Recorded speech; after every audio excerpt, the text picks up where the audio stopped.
Miss army, कैसे हो आप सब? आई होप आप सब अच्छे होंगे. So I am your miss educator, your English educator and your loving Didu. Welcome to all of you in your channel brilliant classes. So guys, आज के इस वीडियो में हम पढ़ने वाले हैं class 12 maths chapter number 13 probability की एक्सरसाइज 13.3 का क्वेश्चन नंबर 13. एंड इससे पहले वाले वीडियोस के अंदर हमने क्वेश्चन नंबर 1 to 12 सॉल्व कर रखे. अगर आपने वो वीडियोस नहीं देखी तो आप मेरे चैनल के प्लेलिस्ट में जाकर चेकआउट कर सकते हो. तो अभी के लिए स्टार्ट करते हैं क्वेश्चन नंबर 13 से. तो क्वेश्चन नंबर 13 हमें गिवन है a probability that A speaks truth is 4/5. A coin is tossed, A reports that a head appeared. The probability that actually there was a head.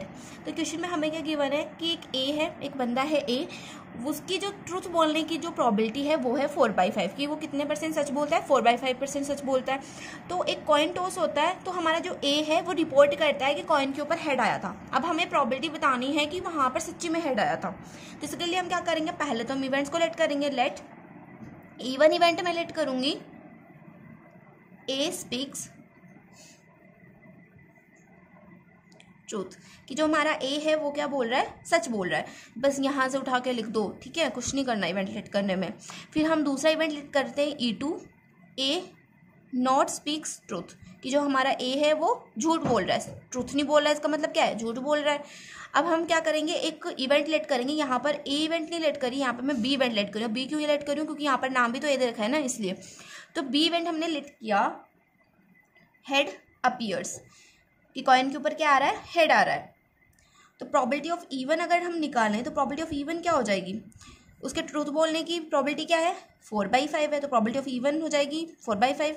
Probability of E2, अब probability of E2 क्या हो जाएगी? Probability of E2 के लिए हम क्या करेंगे? 1 - 4/5 करेंगे. अब 1 में से क्यों माइनस कर रहे हैं 4/5 को? तो देखो, किसी इंसान के ट्रूथ बोलने की प्रोबेबिलिटी 4/5 है, और देखो किसी भी इंसान के सच बोलने की प्रोबेबिलिटी एंड झूठ बोलने की प्रोबेबिलिटी क्या होगी? सच भी वो 0.5% बोलेगा, झूठ भी 0.5% बोलेगा. 1/2 + 1/2 कितना हो जाएगा? 1 हो जाएगा. तो मतलब टोटल प्रोबेबिलिटी क्या आ रही है? 1 आ रही है ना. तो अगर 1 में से हम उसकी सच बोलने की प्रोबेबिलिटी को माइनस कर देंगे तो हमारे पास झूठ बोलने की प्रोबेबिलिटी आ जाएगी. वही सेम है जैसे कि हेड और टेल आने की प्रोबेबिलिटी क्या होती है? 1/2 होती है. 1/2 + 1/2 करोगे तो 1 आएगा. तो हेड आने की प्रोबेबिलिटी क्या है किसी कॉइन के ऊपर? 1 - 1/2 मतलब 1/2 है ना. तो प्रोबेबिलिटी ऑफ E2 क्या हो जाएगी? 1 - 4/5 हो जाएगी. जब तुम इसको सॉल्व करोगे तो हमारे पास आएगा 1/5. अब हम क्या करेंगे? प्रोबेबिलिटी ऑफ B/E1 निकालेंगे. मतलब जब हमारे ए ने सच बोला तो हमारा क्या आया? हेड आया. ए ने सच बोला और हमारा जो कॉइन था उसके ऊपर हेड ही आया हुआ था. तो प्रोबेबिलिटी ऑफ B/E1 क्या हो जाएगी? प्रोबेबिलिटी ऑफ B/E1 हो जाएगी हमारी 1/2, क्योंकि हेड आने की प्रोबेबिलिटी क्या होती है कॉइन के ऊपर? 1/2 होती है. तो प्रोबेबिलिटी ऑफ अगर हम निकालें B/E2, मतलब हमारे जो ए था उसने झूठ बोला हुआ था और कॉइन के ऊपर हेड नहीं आया था, इसकी प्रोबेबिलिटी क्या हो गई? इसकी प्रोबेबिलिटी मतलब 1/2 ही होगी, क्योंकि देखो हेड आने की प्रोबेबिलिटी 1/2 होती है और हेड नहीं आया, इसका मतलब क्या आया? टेल आया. और टेल आने की प्रोबेबिलिटी भी क्या होती है कॉइन के ऊपर? 1/2 होती है.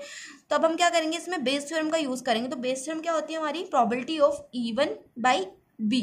तो प्रोबेबिलिटी ऑफ E1/B अगर हम यूज करें तो मैं यहाँ पे डायरेक्ट बेस थ्योरम यूज कर रही हूँ. तो प्रोबेबिलिटी ऑफ E1 हो जाएगी 4/5. प्रोबेबिलिटी ऑफ B/E1 हो जाएगी 1/2 अपॉन में probability of E1 4/5, probability of B/E1 1/2, plus में प्रोबेबिलिटी ऑफ E2 है हमारी 1/5, प्लस में मल्टीप्लाई में प्रोबेबिलिटी ऑफ B/E2 है हमारी 1/2. तो इसको सॉल्व कर लें तो 4/5 × 1/2 हो जाएगा हमारा 4/10 अपॉन में 4/5 × 1/2 हो जाएगा 4/10, प्लस में 1/5 × में 1/2 हो जाएगा 1/10 इज इक्वल टू 4/10 को हम एज इट इज लिखेंगे. ये नीचे हम एलसीएम लेंगे तो नीचे एलसीएम में हमारा आएगा 10, 4 + 1 हो जाएगा 5. तो 10 से 10 कैंसिल, हमारा जो आंसर आएगा वो आएगा 4/5. इसका मतलब है जो हमारा ऑप्शन नंबर ए है वो हो जाएगा करेक्ट आंसर. अब हम देखते हैं क्वेश्चन नंबर 14 को. तो चलो फटाफट से क्वेश्चन नंबर 14 को देख लेते हैं. तो क्वेश्चन नंबर 14 हमें गिवन है A and B are 2 events such that A is subset of B and probability of B is not equal to 0. Then which of the following is correct? तो हमें options given है और हमें question given है. Question क्या given है कि A और B 2 इवेंट्स है और A क्या है? सबसेट है B का, और प्रोबेबिलिटी ऑफ B क्या है? नॉट इक्वल है 0 के. तो हमें बताना है कि कौन सा ऑप्शन करेक्ट है. ठीक है, तो देखो इसमें हमें गिवन क्या है? A is a subset of B. तो इसी को तुम उठा लो. सॉल्यूशन में हम क्या करेंगे? A is a subset of B लिख देंगे.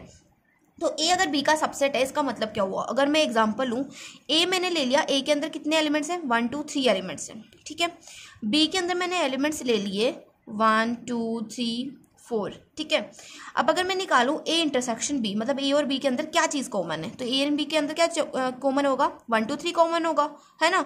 1 2 3 हमारा ए एंड बी के अंदर कॉमन है.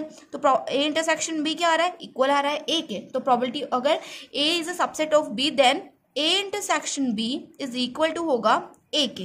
ये चीज आ गई समझ में कि अगर A intersection B, A is the subset of B, then A intersection B is equal to A. यहां तक समझ में आ गया, एग्जांपल के साथ समझा है, ठीक है।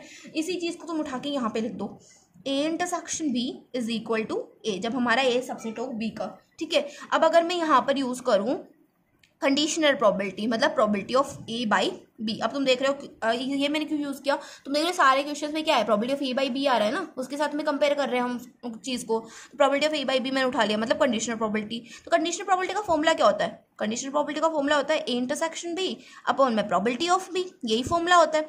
तो अगर मैं probability of A intersection B है, इसको मैं क्या लिख सकती हूँ, प्रोबेबिलिटी ऑफ ए लिख सकती हूँ। यहाँ पर A intersection B is equal to A है, अगर इसको हम प्रोबेबिलिटी की फॉर्म में लेंगे तो probability of A intersection B is equal to जगह probability of A.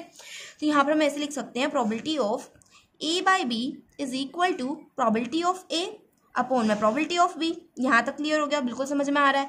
Probability of B को इधर मल्टीप्लाई करा दो, तो प्रोबेबिलिटी ऑफ बी को इधर मल्टीप्लाई कराते ही क्या हो जाएगा, probability of A by B into में probability of B is equal to आ जाएगा हमारा प्रोबेबिलिटी ऑफ ए।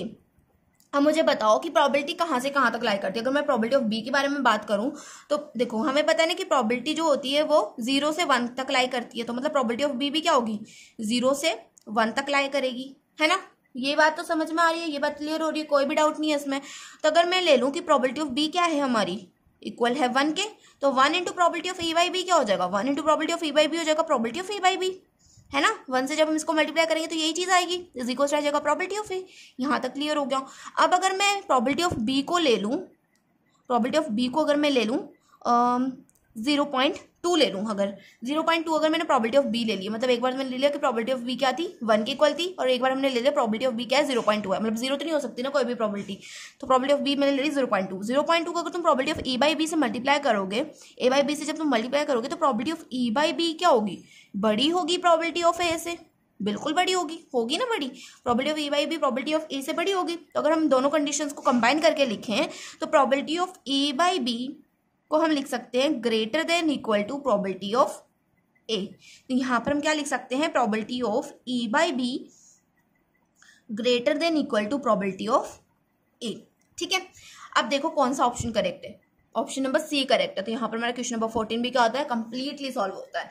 एंड जो मेरे भाई बहन बोलते हैं ना कि ऐसे क्वेश्चंस को देख के हम क्वेश्चन को स्किप कर देते हैं, मतलब अगर हमें ऐसे क्वेश्चन एमसीक्यूज में दिख जाए तो हम उनको सॉल्व नहीं करते, तो वो जो है इतनी सिंपल ट्रिक्स के साथ में क्वेश्चन को सॉल्व कर सकते हैं और अपना 1 नंबर बचा सकते हैं। तो यहाँ पर हमारी एक्सरसाइज 3.5 कंप्लीट होती है। मिलते हैं नेक्स्ट वीडियो में, तब तक के लिए बाय बाय, टेक केयर।